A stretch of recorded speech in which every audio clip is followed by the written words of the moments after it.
جی میں ہوں ندیم صدیقی میٹرو 7 پاکستان کے ساتھ اس وقت موجود ہوں میں بلوچستان کے علاقے میں خزدار کے مقام پر، اور خزدار کے مقام پر بتایا جاتا ہے کہ یہاں صحابہ کرام جو نبی کریم صلی اللہ علیہ وسلم کے دور میں صحابہ کرام کا دور گزار ہوا تھا، اس حوالے سے ان کے مزار مبارک پر موجود ہیں۔ مزید کچھ لوگ آئے ہوئے ہیں، ان سے معلومات بھی کریں گے اس حوالے سے، اور میں اپنے ساتھی کیمرہ مین سے کہوں کہ یہ دکھائیں کہ دیکھیے جس طرح سے یہ مزار مبارک یہاں موجود ہے، اور مزار کے ساتھ ساتھ کافی لوگ یہاں فاتحہ اور کے حوالے سے بھی آئے ہوئے ہیں، اور دیگر جو زائرین یہاں پر آئے ہوئے ہیں اور اکثر بیشتر یہاں پہ آیا کرتے ہیں۔ اسی حوالے سے ہمارے ساتھ یہاں پہ موجود ہیں سعد صاحب، معلوم کریں گے کہ سعد کیا کہیں گے اس حوالے سے، ہم لوگ کہاں موجود ہیں اور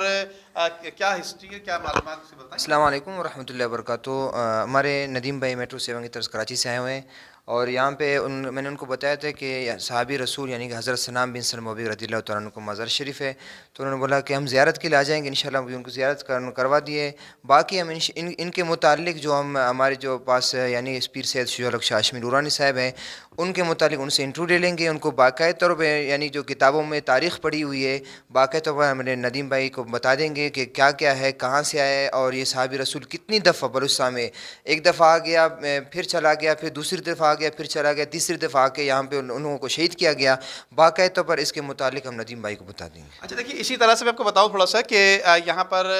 گنبد خضرا کے حوالے سے یہاں پر کانفرنس کا انعقاد کیا گیا، تو دیگر اور لوگ بھی یہاں پر موجود ہیں جو کہ اس کانفرنس میں شرکت کے حوالے سے آئے تھے، اور مختلف مقام پورے یقیناً ہمیں جو معلوم ہوا کہ پورے پاکستان سے لوگ آئے ہوئے گنبد خضرا کانفرنس میں، جو کہ یہاں پہ شجاع الحق ہاشمی صاحب کی زیر نگرانی ہر سال کئی سالوں سے ہوا کرتی ہے۔ اسی حوالے سے یہاں ایک صاحب موجود ہے، کہاں سے آئے محترم اور کہاں سے آئے ہوئے ہیں، اور ادھر بتائیں گے آپ کہاں موجود ہیں اور کیا کب سے آ رہے ہیں؟ سر ہم کوئٹے سے آئے ہیں، اور یہاں پہ جو کانفرنس ہو رہی تھی رات کو وہاں پہ ہم نے گزارا، اور وہاں پہ بتایا کہ یہاں پہ صحابی ہے رسول مبارک صلی اللہ علیہ وسلم کے دور کا، اس کی زیارت پہ ہم آئے ہیں، ہمارے ساتھ وہاں مدرسے سے بندے آ کر کے ہمیں زیارت کروا دیا۔ اچھا یہ دیکھیے جس طرح بتا رہے تھے کہ کوئٹہ سے آئے ہیں، اسی طرح سے ملک کے دیگر حصوں سے مختلف مقامات سے اس کانفرنس میں شرکت کے لیے لوگ آئے، اور اسی حوالے سے آئی چلتے ہیں بات کریں گے ہاشمی صاحب سے جو کہ اس کانفرنس کے سربراہ ہیں، اور مزید صاحب قبر کے حوالے سے بات کریں گے۔ آئیے جی دیکھیے، اس وقت موجود ہوں میں یہاں پر خزدار کے علاقے میں جہاں پر مکین گنبد خضرا کے حوالے سے جو سالانہ محافل کا کانفرنس کا انعقاد کیا کرتے ہیں، جناب محترم پیر سید شجاع الحق ہاشمی صاحب، اور ان سے آج بات کریں گے۔ اور یقیناً کہ میرے پیچھے آپ دیکھ سکتے ہیں کہ زبردست جو لائبریری بنائی گئی ہے، اور اس لائبریری کے بارے میں یہ بھی بتایا جاتا ہے کہ یقیناً یہاں پہ بہت سارے مفتی کرام اور دیگر علماء کرام بھی یہاں پر آئے تھے، اور کل کی اور جو کانفرنس تھی اس میں بھی کافی لوگوں نے شرکت کی، لیکن اس حوالے سے یہ بتائی جاتی ہے اس لائبریری کے حوالے سے کہ اس میں وہ کتب رکھی گئی ہیں جو بتایا جاتا ہے کہ کہیں مختلف اور کسی جگہ پہ نہیں ہے۔ اس طرح سے بتایا یہ بھی کیا ہے مجھے کہ مفتی منیب الرحمان صاحب بھی آئے تھے، انہوں نے بھی بتایا یہ ہے کہ جو کتب یہاں پر موجود ہیں، جو کتابیں یہاں موجود ہیں، وہ ہمارے پاس بھی موجود نہیں ہیں، لیکن اس بات کو انہوں نے کافی اپریشیٹ بھی کیا ہے۔ جی اسی حوالے سے یہاں ہمارے ساتھ سائیں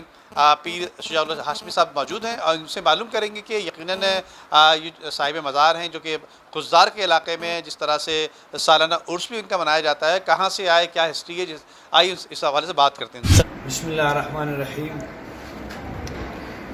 بلوچستان کی سرزمین جہاں صحابہ کرام رضوان اللہ تعالیٰ علیہم اجمعین سب سے پہلے حضرت سیدنا امیر المومنین فاروق اعظم رضی اللہ تعالیٰ عنہ کے دور میں تشریف لائے، اور سب سے پہلا جو صحابی ہے 23 ہجری میں غالباً حضرت سیدنا اکم بن عمر رضی اللہ تعالیٰ عنہ جو فاتح مکران ہیں وہ تشریف لے آئے، اور یہ بلوچستان کی سرزمین کو یہ شرف حاصل ہے کہ باقاعدہ طور پہ خلفائے راشدین رضوان اللہ تعالیٰ علیہ اجمعین کے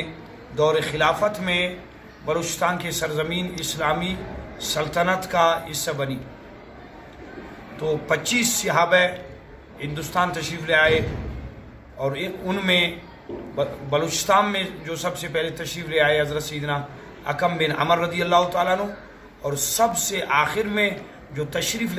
لے آئے حضرت سیدنا منظر بن جارود العبدی رضی اللہ تعالیٰ عنہ، جن کا مزار مقدس خزدار میں ہے، اور ان سے پہلے جو صحابی 24ویں نمبر پہ ہے حضرت سیدنا سنان بن سلمہ بن موبک الازلی رضی اللہ تعالیٰ عنہ، جو الاستیاب فی معرفت الاصحاب مسد الغابہ، بے شمار جو تاریخ کی سیر کی کتابوں میں ان کا مبارک بابرکت تذکرہ ملتے ہے، اور سیر اعلام النبلاء میں بھی کہ وہ حضرت سیدنا الاستیاب فی معرفت الاصحاب بھی ہے. اور بہت سے لوگ وہ کہتے ہیں کہ کسی غزوہ کے وقت ان کی ولادت ہوئی، اور ان کے والد ماجد کو بتایا گیا کہ تمہارے ہاں کوئی بچہ پیدا ہوا ہے، تو وہ ایک نیزے میں اللہ کی راہ سے لڑ رہے تھے. انہوں نے نیزے کو چوما اور فرمایا کہ اللہ کے راہ میں جہاد کرنا ہے، اس نیزے میں میرے ہاں ہزاروں بیٹوں کے وہ ولادت سے مجھے عزیز ہے. پھر سرکار دو عالم نور مجسم صلی اللہ علیہ وسلم نے سنا اور ان کا نام سنان رکھ دیا.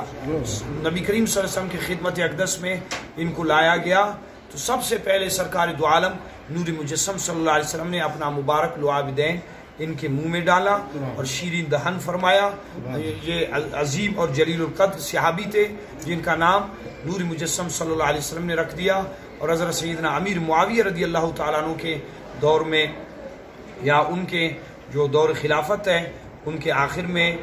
یہاں وہ خزدار تشریف لے آئے اور 3 مرتبہ یہ آئے. پہلے یہاں وہ فتح کیا خزدار کو، پھر وہ کیکان کلات کو فتح کیا، پھر خزدار والے لوگوں نے بغاوت کی، پھر وہ یہاں تشریف لے آئے اور یہاں انہوں نے جہاد کیا اور جام شہادت پہ یہ فائز ہوئے حضرت سیدنا سنان بن سلمہ رضی اللہ تعالیٰ عنہ. اور یہ جلیل القدر صحابہ میں ہے. فتح نامہ سندھ جو چچ نام ہے اس میں لکھا ہوا ہے جب وہ بلوچستان کی طرف نکلے تو وہ عالم رویا میں سرکار دو عالم نور مجسم